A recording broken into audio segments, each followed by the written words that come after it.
لله رب العالمين الرحمن الرحيم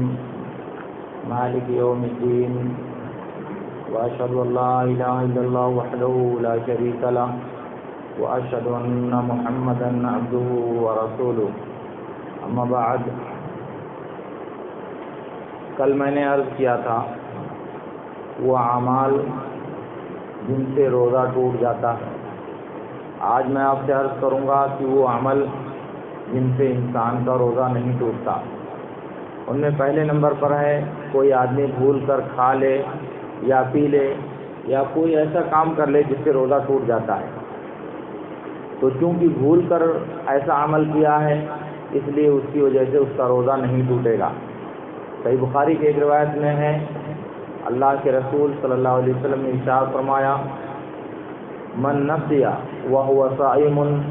فاكل او شرب فليتم صومه فانما اطعمه الله وسقاه. کہا کہ جو روزے کی حالت میں بھول جائے اور کھا لے یا پانی پی لے تو اسے چاہیے کہ اپنے روزے کو پورا کرے کیونکہ اسے اللہ تعالیٰ نے کھلایا اور اللہ تعالیٰ نے اسے پلایا ہے. تو معلوم ہوا کہ بھول کر کھانے اور پینے سے روزہ نہیں ٹوٹتا.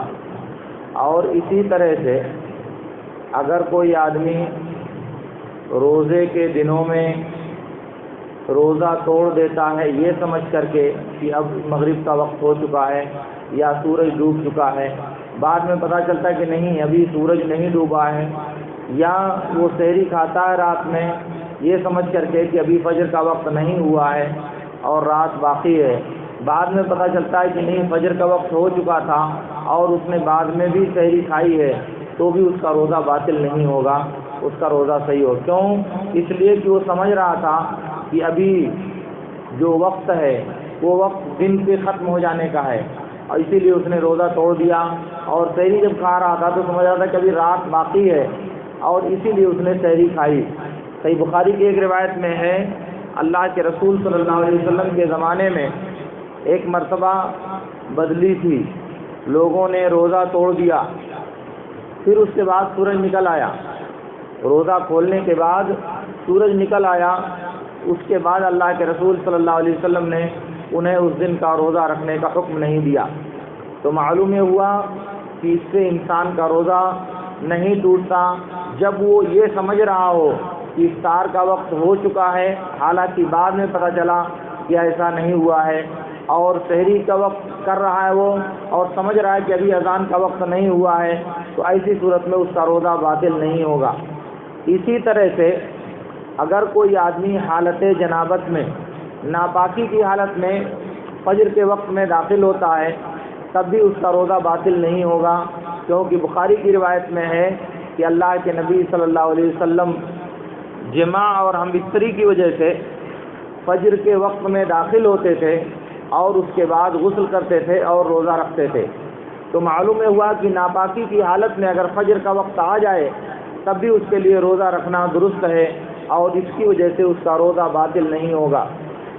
اسی طرح سے روزے کی حالت میں اگر عورت کو استحاضہ کا خون آتا ہے، استحاضہ کا خون کا مطلب ہے جو حیض کے دنوں کے علاوہ دوسرے دنوں میں بیماری کی وجہ سے جو خون نکلتا ہے اسے استحاضہ کا خون کہا جاتا ہے. اور صحیح بخاری کی بعض روایتوں میں ہے کہ ام المومنین میں سے بعض عورتیں مسجد میں اعتکاف کرتی تھیں اور وہ ان کو خون بہتا تھا بیماری کا اور وہ اعتکاف کرتی تھیں. اور اعتکاف کے لیے سنت یہ ہے جیسا کہ ام المومنین عائشہ رضی اللہ تعالی عنہ نے کہا کہ ولا اعتکاف الا بصوم، بغیر روزے کے اعتکاف نہیں ہے. تو ان دونوں حدیثوں کو ملایا جائے کہ حالت استحاضہ میں وہ اعتکاف کرتی تھیں اور اعتکاف بغیر روزے کے نہیں ہوتا، تو اس سے بات ثابت ہوگی کہ روزے کی حالت میں اگر بیماری کا خون آ جائے تو روزہ پورا کیا جائے گا اور وہ روزہ اس خون بیماری کے خون کی وجہ سے باطل نہیں ہوگا یا خراب نہیں ہوگا. اسی طرح سے مسواک کرنا، خوشبو لگانا،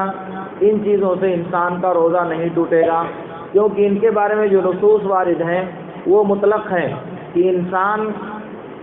جب چاہے ضرورت محسوس کرے وہ مسواک کر سکتا ہے۔ خاص کر کے نماز کے اوقات میں نبی صلی اللہ علیہ وسلم نے کہا لولا ان اشق علی امتی لامرتهم بالسواک مع كل صلاۃ، اگر میری امت پر دشوار نہ ہوتا تو میں ہر نماز کے ساتھ انہیں مسواک کرنے کا حکم دیتا۔ اب ظاہر ہے کہ اس میں روزے دار اور غیر روزے دار تمام لوگ شامل ہیں، صبح سے لے کر شام تک کی جتنی نمازیں ہیں سب اس حکم میں شامل ہیں، اس سے استثناء کرنے کی ہمارے پاس کوئی دلیل نہیں ہے۔ تو اس لیے مسواک کرنا دن کے تمام حصے میں درست ہے۔ اسی طرح سے سرما لگانا، سر میں تیل ڈالنا اور اسی طرح سے کان میں دوا ڈالنا، آنکھ میں دوا ڈالنا، اس سے روزہ نہیں ٹوٹتا، کیونکہ یہ جگہیں انسان کے کھانے کے لیے استعمال نہیں ہوتی، یا ان جگہوں پر استعمال کرنے سے انسان کی غذائی ضرورت پوری نہیں ہوتی۔ البتہ ناک میں اگر کوئی دوا ڈالی جائے تو اس کی وجہ سے انسان کا روزہ ٹوٹ جائے گا، کیونکہ اللہ کے نبی صلی اللہ علیہ وسلم نے فرمایا ہے، جیسا کہ ابو داؤد کی روایت میں ہے، وہ بالغ فی الاستنشاق الا ان تکون صائما، کہا کہ تم مبالغے کے ساتھ ناک میں پانی چڑھاؤ الا کہ تم حالت روزہ میں ہو۔ اگر حالت روزہ میں ہو تو تمہارا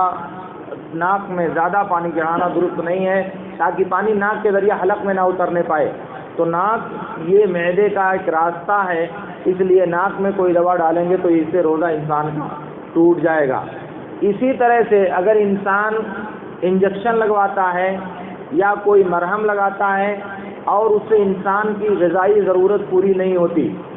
وہ انسان کے کھانے اور پینے کے کام نہیں آتا، تو اس سے بھی روزہ نہیں ٹوٹے گا۔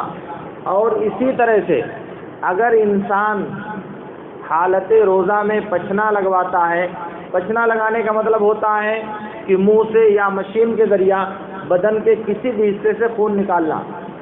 وہ بعض بیماریوں کے علاج کے لیے استعمال کیا جاتا ہے، جس کو کہا جاتا ہے حجامہ، تو اس سے روزہ نہیں ٹوٹتا،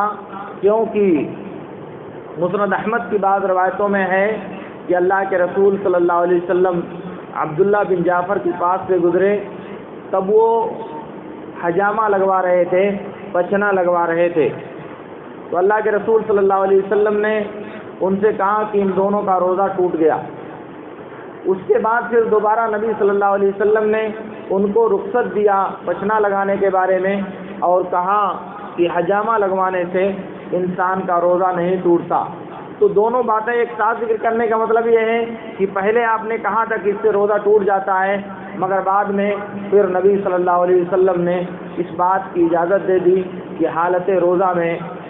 حجامہ لگوانے سے روزہ نہیں ٹوٹتا۔ تو اس کا مطلب یہ ہوا کہ حالت روزہ میں خون نکلوانے سے، چاہے مریض کے چیک کرنے کے لیے یا کسی کو کوئی حادثہ ہو جائے تو خون کو ڈونیشن کرنے کے لیے، عطیہ دینے کے لیے اگر آدمی خون نکالے تو اس کا روزہ باطل نہیں ہوگا۔ اسی طرح سے اگر کوئی آدمی مجبوری میں زبردستی کسی کو کوئی آدمی پکڑ کر کے کھلا دے پلا دے، تب بھی اس کا روزہ باطل نہیں ہوگا، کیونکہ جبر جو ہے، مجبوری، اس کو اللہ رب العالمین نے معاف کیا ہے۔ حدیث میں آتا ہے، اللہ کے رسول صلی اللہ علیہ وسلم نے ارشاد فرمایا، ان اللہ وضع عن امت الخطأ والنسیان وما استکرہوا علیہ، اللہ رب العالمین نے میری امت کو معاف کر دیا ہے، کیا؟ غلطی کو، بھول چوک کو، اور جس پر ان کو مجبور کیا جائے۔ تو اگر کسی کو روزہ توڑنے پر مجبور کیا جائے، تلوار کے زور پر یا ریوالور کی نوک پر یا اور دوسرے ذرائع کے ذریعہ، تو ایسی صورت میں اس کا روزہ باطل نہیں ہوگا، بلکہ اس کا روزہ صحیح ہوگا۔ اسی طرح سے اگر روزے کی حالت میں انسان اذان کے وقت سحری کرتا ہے، روزے کی حالت میں انسان اذان کے وقت سحری کرتا ہے، یہ سمجھتے ہوئے کہ ابھی اذان کا وقت بعد میں ہوگا، اور پھر وہ کھاتے جا رہا ہے اور اذان کا وقت آ گیا اور اذان کے وقت میں اس نے اپنی سحری پوری کی، دونوں صورتوں میں اس کے لیے اس کی وجہ سے روزہ نہیں ٹوٹے گا۔ چاہے تو وہ سحری کھاتے ہوئے جا رہا ہے اور اذان ہو گئی، اور اذان کے بعد اس نے اپنی سحری پوری کی، یا وہ یہ سمجھ رہا تھا کہ ابھی اذان کا وقت لیٹ ہے اور وہ سحری کا وقت باقی ہے، اس ناطے وہ سحری کھا رہا تھا، دونوں صورتوں میں اس کا روزہ باطل نہیں ہوگا۔ اسی طرح سے بغیر ارادے کے، بغیر سوچے کوئی چیز اس کے معدے میں چلی جائے، اس کے منہ کے راستے سے یا اس کے ناک کے راستے سے، وہ نہیں چاہتا، جیسے مان لیے کلی کر رہا ہے، کلی کرنے میں اچانک کوئی قطرہ حلق میں چلا گیا، وہ نہیں چاہتا تھا لیکن ہو گیا، تو بغیر قصد و ارادے کے اگر کوئی چیز ایسی ہوتی ہے تو اس کا روزہ باطل نہیں ہوگا، کیونکہ روزہ توڑنے کا اس کا ارادہ نہیں پایا گیا، اور جو عمل غلطی سے ہو جائے جیسا کہ میں نے ذکر کیا تو اللہ رب العالمین نے اسے معاف کر دیا ہے۔ یہ اعمال جو میں نے ذکر کیے ہیں، یہ اعمال میں سے کوئی بھی عمل اگر انسان انجام دیتا ہے تو اس سے اس کا روزہ نہیں ٹوٹے گا اور اسے اپنا روزہ پورا کرنا چاہیے۔ البتہ جو اعمال میں نے کل عرض کیے تھے ان میں سے کوئی بھی کام اگر انسان کرتا ہے تو اس کی وجہ سے اس کا روزہ ٹوٹ جائے گا، اور یہ چیزیں جو آج میں نے ذکر کی ہیں ان کی وجہ سے انسان کا روزہ باطل نہیں ہوگا اور اسے اپنا روزہ پورا کرنا چاہیے، بعد میں اسے روزے کی قضا نہیں کرنی ہوگی۔ البتہ روزے کے جو بعض آداب ہیں ان کے تعلق سے انشاءاللہ کچھ باتیں میں آپ سے پھر عرض کروں گا۔ اللہ رب العالمین سے میری دعا ہے کہ اللہ رب العالمین ہمیں اپنی شریعت کے مطابق روزہ رکھنے کی توفیق عطا فرمائے۔ وآخر دعوانا ان الحمدللہ رب العالمین، واقول لکم ما تسمعون واستغفر اللہ لی ولکم۔